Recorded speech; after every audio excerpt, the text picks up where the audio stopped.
So when he came, he said, I'm someone who doesn't believe in life after death, much less life before birth.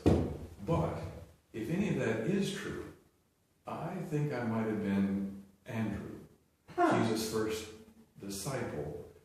And I'd like to find out anything about that if possible. So he had some inkling that stuff was going on. Well, keep going. Strange things. You know, as a kid, his older sister got the honor of naming him, and named him Charles K. Lehman, right? Huh. But when he was old enough, I don't know, 3 or 4 or something, he said, "Why did you name me Charles? My name is Andrew." And they went, "Huh? Strange." Fascinating. It's just, you know, one thing after another during his life. Wow. So what was interesting to me was that I myself had wanted to understand what this Jesus was really like. I grew up a Christian, but I never really found out through church what he was like. Nothing personal. And so I myself had this same track of trying to discover who this Jesus was. Went to India, all sorts of things I've done to try to puzzle that Christ out. consciousness, Well, just Jesus. Yes, Jesus. I mean, in other words, is it, you know, just Yeah. some consciousness, or I needed to get to that point. So what I said to Charles was, look, in the year that I've been working with past life regression, I've had maybe 4 or 5 people who've remembered an experience in a past life with Jesus, and they've always been very moving, whether it was a centurion, a peasant, but someone who saw or had some kind of connection with Jesus, and the impact was astounding, was beautiful, was compassionate, and transformed the people. The centurion was walking along with his troops, saw Jesus on a hill talking to a group of people, and just mentally thought, that rabble-rouser, that renegade, what are we going to do with that rascal? And then Jesus turned and panned and scanned him right in the eyes with such compassion. And the centurion went, "Oh, my God, I've never felt such love in all my life." And it just melted his heart. In other words, it awakened that memory. So I told Chuck, I said, look, or I called him Chuck, you know, right. Charles, but he said, look, call me Chuck. Or Andrew. Yeah. So I said, I can't guarantee that you'll remember a life with Jesus, but I can say that it's possible, because I have had a few that were very profound. So then he said, okay, I'll do it. So we started with a prayer. I took him into a very deep stage of trance where he was conscious, but very deep. And I took him back to his first past life, and he was astounded because it had nothing to do with Jesus. Now, one other thing that's necessary. He happened to be gay as I am. And so he wanted to see how this sense of this yearning for spirituality, which he couldn't feel comfortable with in his own Methodist or later Episcopal church, because there were issues, you know, you're gay, therefore you're no good. And yet he felt this issue of I'm gay though, you know, how am I going to resolve this? So anyway, his very first life, he said, I'm basically a nobody. I'm a medieval peasant farmer. And I just lost my wife, my beautiful wife and mother of our children.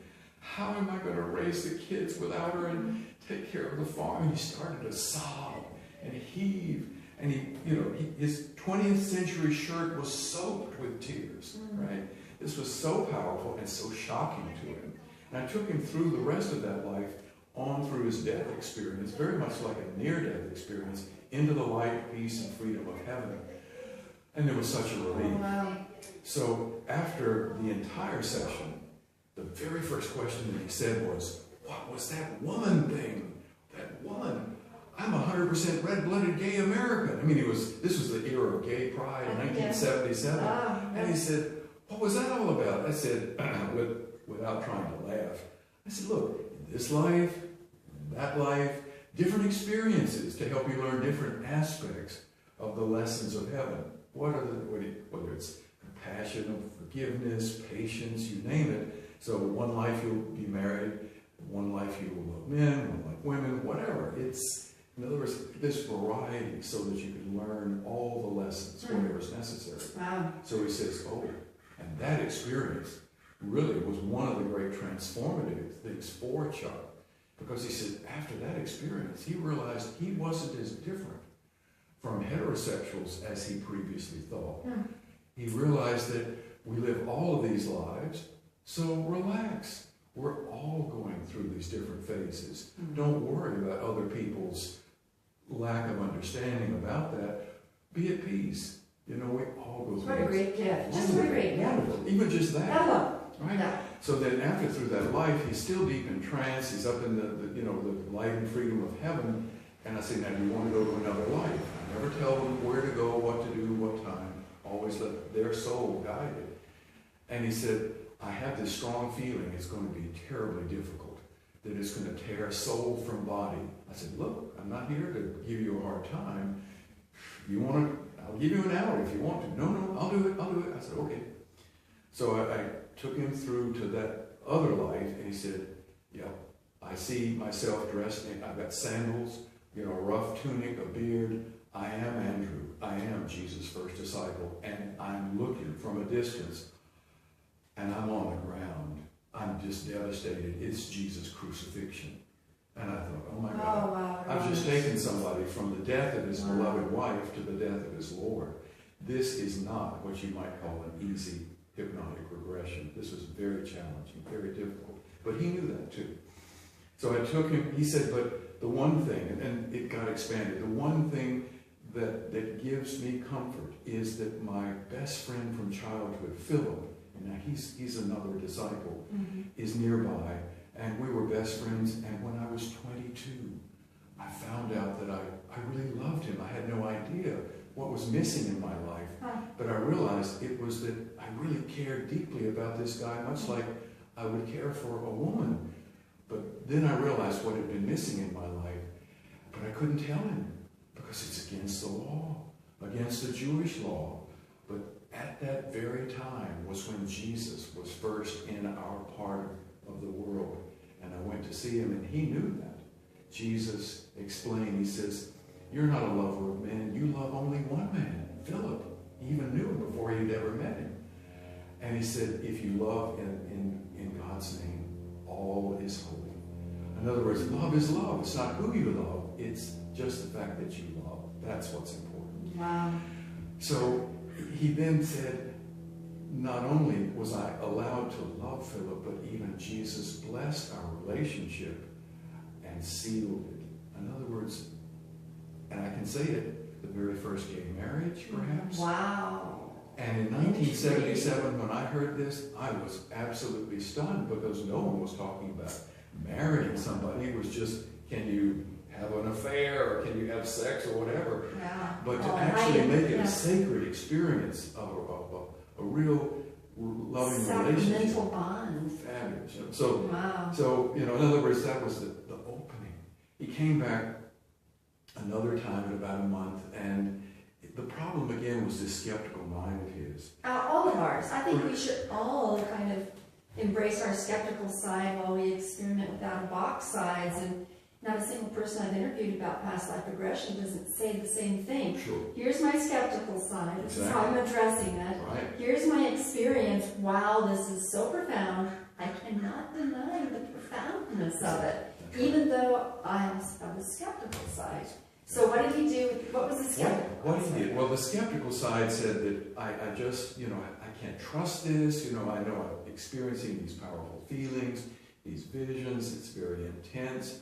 It's so much more intense than I expected. I thought it was going to be sort of a dry exercise, but no, it was very vivid. And so he struggled after the second regression. And after 2 days of this inner battle, because he was a successful businessman in New York City, brilliant, successful businessman working in Midtown Manhattan, and he's walking on Midtown and seeing himself in rough tunics, sandals, beard, etc.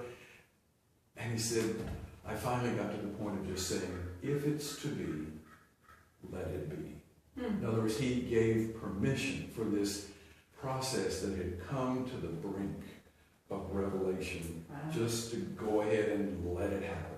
That night, he said, my normal thoughts got pushed to the side, and I started to get memories.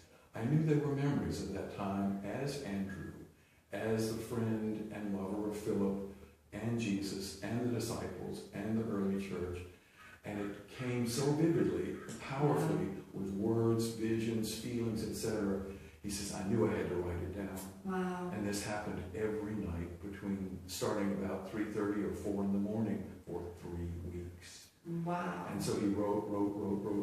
He had 50 pages of the book of Andrew by the first week alone. And so over the 3 weeks, he put it together, pieced all the pieces together, and then called me up and said, I have something. Meet me for lunch. And after lunch, he went plop. There was the first draft, and I wept at that Manhattan. And that was the beginning of this book in 1977. Wow. More came between 77 and 88 over a period of 11 years. Most of it was in the beginning, little dribs and drabs, but they all fit together. It isn't the complete picture, Wow. but it's enough of what's really most critical in terms of what actually happened in the wonderful teachings, which are so universal and so different from what's come down to us now as what Jesus is, was, and said. This is going to be a challenge for many people, and they might say, what have you done to my Jesus? And I might say, what did the church do to my Jesus? Okay, so I know this is off point, but Pope Francis Yes. has made this huge declaration. I'm going to be seeing him in December. Wonderful. What are your thoughts in terms of this book and what the Pope's saying about the Catholic Church needing to take a very different position? What are your thoughts? I'd love to send him a book. Give me one. I'll see if I can hand it to the papacy. All right. Very cool. I'll be glad to do that. I would be very interested in his reaction. I've been concerned because I've been a member of a Christian church. I'm a Presbyterian for most of my life. And I know that there's a deep yearning to live a good and meaningful life for many of those people who are in the church. And whenever I brought something like the Book of Andrew and I've shown it to ministers, they're very uncomfortable. Yeah, it just changes the whole paradigm. This is not only a boat shaker, Yeah. it's a boat sinker to them, because it challenges the nature of who Jesus is. I think that, when you have someone show up on the scene in Palestine that was so extraordinary, you think, if he's that extraordinary, he certainly can't be human. And yet, if you read the Book of Andrew, you'll find that he says, I'm the same as you. He says the only real difference is that it's not that God chose me, it's that I chose God. That I've simply chosen to learn the lessons of heaven and then simply say, I'm willing to do the will of God rather than my own. And he says, that's what makes me different from anyone else. And he says, I'm just like a blade of grass that's a little taller than the other blades of grass. Or a lamp that's lit, that's steady, as opposed to one that flickers. He just is really an element of degree in terms of his reality. I guess that, I don't have to read the book to really kind of digest this, but having been raised and studied and gotten almost a master's in bibliology, Right. I think that there's so many possible interpretations of the exact same words of Christ. When he said, I'm the Son of God, he also says to Andrew and the rest of the disciples, you're also Son of God, like I am. So, it's right in the very New Testament. If we're going to say the New Testament has veracity, we can't forget that one phrase, which is an interesting thing that you're saying the book Andrew indicates. So you can see some interesting points. Yes. You might also, some people might say, well, if the Jesus in the Book of Andrew speaks openly about reincarnation and amplifies on you must be born again, well, Christians think you must be born again and think of it as some sort of symbolic within this life experience, which is something that's reasonable. Yes. But if you take a look at Jesus' suggestion, at least as expressed in the book, that it's very difficult, if not impossible, to learn all the lessons of heaven, all about compassion, all about forgiveness, all about patience, all about love, etc. within one life. I mean, we see how difficult it is for people to get along, or nations to get along. This is a challenging, difficult world. So Jesus is saying in this book, you will need more than one life. In fact, you will need many. And you will be presented with different challenges. And it's for that reason you must be born again. So you can look at what's left, either of whatever got cleaned out of the New Testament so as to match what the early church felt was important. Now there's one other thing that I think is critical.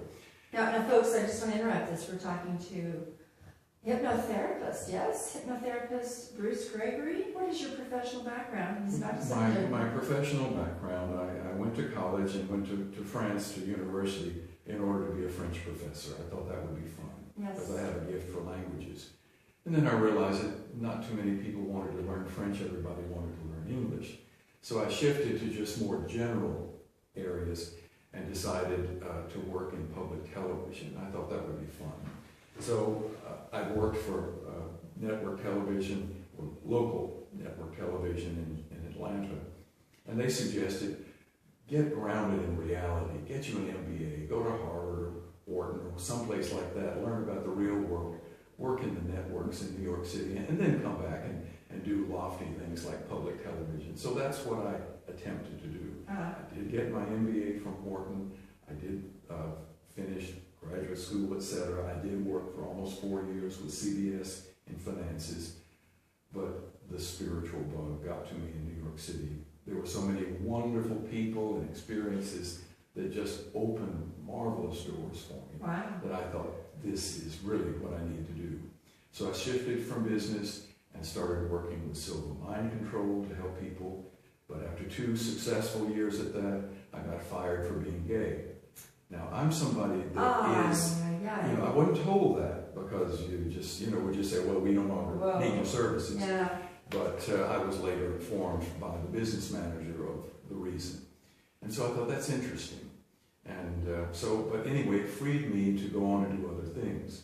That's when I started looking at other things that I might be able to teach. That opened doors for teaching the Course in Miracles and also for working with past life regressions and teaching people about spiritual healing. So I simply shifted more and more toward the spiritual, away from the business and the more professional expression. And I can see now that it's making me happy. It suits you. You follow a path of happiness. You found your path. So he is the presenter of the story behind the book of Andrew Bruce Gregory. And plus I was the facilitator. I was the hypnotic facilitator for the past life regressions for Charles. Now the one thing that I think is important to understand is that the reason this book exists is because according to the regressions and these nightly revelations, Chuck remembered that the week before the crucifixion, Jesus took him, Andrew, and Philip aside and said, look, it's not going to be long before I'm going to be crucified. We won't be able to talk privately as we've done before with these deeper conversations. But after I'm gone, your brother, meaning Andrew's brother Simon, or Simon Peter as we know him, is going to take over. And he is going to change my teachings. Not because he doesn't love me, because he does not completely understand me. He misunderstands my teachings. And he and another who is not among the disciples. St. Paul. St. Paul is there's only one person that can fit that category. Will corrupt or distort my teachings. These seeds will be sown without understanding where it will lead. But it is not that they do not love me, they simply do not understand. And in time, all will be corrected. And then Jesus, in this book, from what Andrew remembers, or maybe Chuck remembers being Andrew, Jesus said, Andrew, I charge you to remember absolutely everything that we have said publicly and privately, because I want you to be able to remember it and to be able to write it down. To which Andrew says, of course, but Lord, I don't know how to write. He says, I'm not talking about this life. I'm talking about another life, long hence, when again you'll be a lover of men, meaning this life. Wow. And so all of Chuck's life, as he's growing up, I've forgotten something. I'm supposed to remember something. I've forgotten something. I'm supposed to... It was this. And that was the book of Andrew, is what he had been charged by Jesus to remember and bring out. Why? Because now was the time. And he said also, there are things that are not to be revealed in this early time in Palestine, but later. You need to bring that out. And that is God's love for all of his children. Not, I love straight kids, but I don't like gay kids. I love this one, but I don't like... None of that is true. That God's love is for absolutely everyone. We are certainly in an era where we are faced with each other's differences second by second. We're no longer living in our little homogeneous cultures like we once did with the internet and travel. And so we have to face our prejudices quickly, day by day, minute by minute. Exactly. What an error for a message to come out that I love all my children. That's right. And to think of what I experienced yesterday at the Los Angeles airport, arriving 30 minutes after this young man came in and shot and killed a TSA agent. Oh my gosh, I haven't heard this. I wasn't in the news. Oh my gosh. Yes. So all of, in other words, I landed 25 minutes after the shooting, and the place was locked down for hours and hours. Oh my goodness. And then you check the news stories and find that this is a young man who was a loner, someone who could not reach out, could not be loved and accepted because he seemed to be different from other people. And most likely we'll find out that he perhaps got involved with something that fed the sense of revenge, fed the sense of alienation, and of a way to take his anger out on someone else. Wow, when in fact a book like this, Book of Andrew, would say you need to simply love two directions. Love God and love your fellow man. And that will cover everything. Even if they can't love you. That's right. Wow. So it's a time where we see these powerful examples of a lack of healing and a lack of sensitivity and compassion within our society, which needs correcting by the simple recognition this person is different, whether they're gay, whether they're disturbed, whether they're mentally ill, whether they're disabled, whatever it is. Love them in spite of what society says. Open your heart and be a friend. Let's do that for all of us and see miracles. Let's see transformation take place in this country, in countries around the world. It's simple, but it's not easy because we don't want to give up our sense of being heard, or what will people think if I associate with that kind of person, they won't like me. This is challenging. This is challenging for us. So it's human beings having to evolve past their cloister belief that they're better or superior.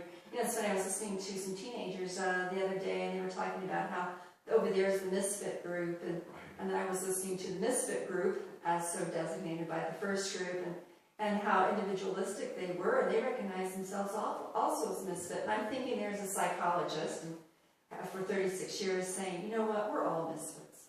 Every single one of us are misfits in one way or another. Wouldn't it be so much easier to walk around saying, wow, this is pretty cool, we're all so different. Yes. Let's enjoy this. And one of the things that I would say is that when you look at the world from the point of view of someone that's worked with past life regression since 1976, like yourself. right? Yes. I would suggest that everyone has PTSD from a past life. In other words, I heard this. There's some kind of issue that has not been resolved, and That's we don't traumatic. It's something traumatic, whether it's you lose someone that's very deeply important to you, or you're involved in a war, or whatever it might be, Right. and you were not able to resolve it back then, maybe because the skills were not available, and so that's still there. And I think if we can, like we've all heard, if we but knew what everyone is carrying on their back, or that they're carrying weighty suitcases, everybody. Yes. And if we The just, monkeys, yeah. the monkeys, exactly, on their back. Then we could say, okay, I don't know what their heavy baggage is, but God bless them. Yeah. I'm going to love them Yeah. anyway. Well, now, how can people contact you for maybe their own regression or for discussing this further? Well, at this point in time, I'm really going to be focusing more on talking to people about the book I envision myself doing workshops about it because it's such rich material. Your website? The website is in the process. Okay, guys, stay tuned. Probably the best way